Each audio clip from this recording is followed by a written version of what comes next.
जय मसीह की। मेरे प्रिय भाइयों और बहनों, आज हम बाइबल के दो अद्भुत अध्याय लेकर आए हैं। व्यवस्था विवरण 28, जो परमेश्वर की आज्ञाओं के पालन से मिलने वाले आशीर्वाद को दिखाता है, और भजन संहिता 91, जो परमेश्वर की छाया में सुरक्षा का संदेश देता है।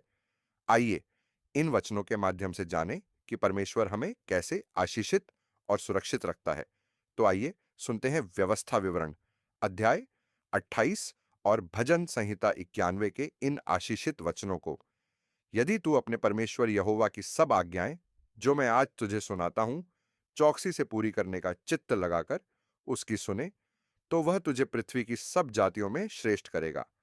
फिर अपने परमेश्वर यहोवा की सुनने के कारण ये सब आशीर्वाद तुझ पर पूरे होंगे। धन्य हो तू नगर में, धन्य हो तू खेत में, धन्य हो तेरी संतान और तेरी भूमि की उपज और गाय और भेड़ बकरी आदि पशुओं के बच्चे। धन्य हो तेरी टोकरी और तेरी कठौती। धन्य हो तू भीतर आते समय और धन्य हो तू बाहर जाते समय।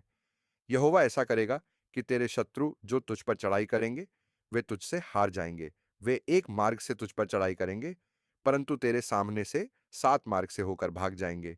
तेरे खत्तों पर और जितने कामों में तू हाथ लगाएगा, उन सबों पर यहोवा आशीष देगा। इसलिए जो देश तेरा परमेश्वर यहोवा तुझे देता है, उसमें वह तुझे आशीष देगा। यदि तू अपने परमेश्वर यहोवा की आज्ञाओं को मानते हुए उसके मार्गों पर चले, तो वह अपनी शपथ के अनुसार तुझे अपनी पवित्र प्रजा करके स्थिर रखेगा। और पृथ्वी के देश देश के सब लोग यह देखकर कि तू यहोवा का कहलाता है, तुझसे डर जाएंगे। और जिस देश के विषय यहोवा ने तेरे पूर्वजों से शपथ खाकर तुझे देने को कहा था, उसमें वह तेरी संतान की और भूमि की उपज की और पशुओं की बढ़ती करके तेरी भलाई करेगा।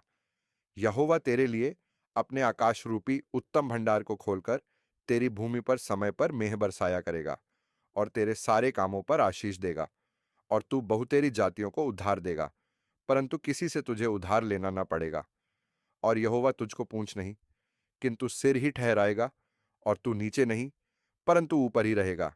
यदि परमेश्वर यहोवा की आज्ञाएं, जो मैं आज तुझको सुनाता हूं, तू उनके मानने में मन लगाकर चौकसी करे, और जिन वचनों की मैं आज तुझे आज्ञा देता हूं, उनमें से किसी से दाहिने व बाएं मुड़ के पराये देवताओं के पीछे न हो ले और न उनकी सेवा करे। व्यवस्था विवरण के अद्भुत आशीर्वादों को जानने के बाद अब हम परमेश्वर की सुरक्षा और शांति के गहरे संदेश की ओर बढ़ते हैं। आइए भजन संहिता 91 के वचनों से सीखते हैं कि उसकी छाया में शरण लेने से हमारे जीवन में कैसी दिव्य सुरक्षा और शांति आती है। जो परम प्रधान के छाए हुए स्थान में बैठा रहे, वह सर्वशक्तिमान की छाया में ठिकाना पाएगा। मैं यहोवा के विषय कहूंगा कि वो मेरा शरण स्थान और गढ़ है। वह मेरा परमेश्वर है, मैं उस पर भरोसा रखूंगा। वह तो तुझे बहेलिये के जाल से और महामारी से बचाएगा। वह तुझे अपने पंखों की आड़ में ले लेगा और तू उसके पैरों के नीचे शरण पाएगा। उसकी सच्चाई तेरे लिए ढाल और झिलम ठहरेगी।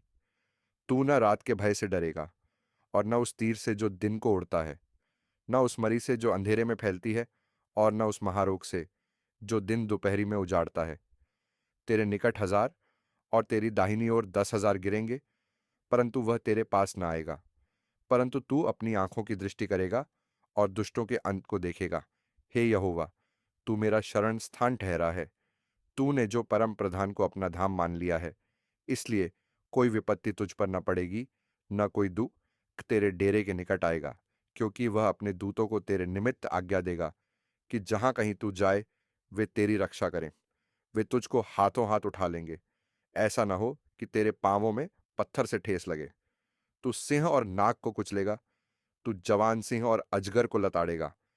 उसने जो मुझसे स्नेह किया है, इसीलिए मैं उसको छुड़ाऊंगा। मैं उसको ऊंचे स्थान पर रखूंगा, क्योंकि उसने मेरे नाम को जान लिया है।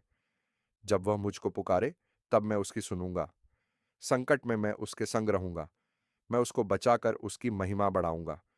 मैं उसको दीर्घायु से तृप्त करूंगा और अपने किए हुए उद्धार का दर्शन दिखाऊंगा।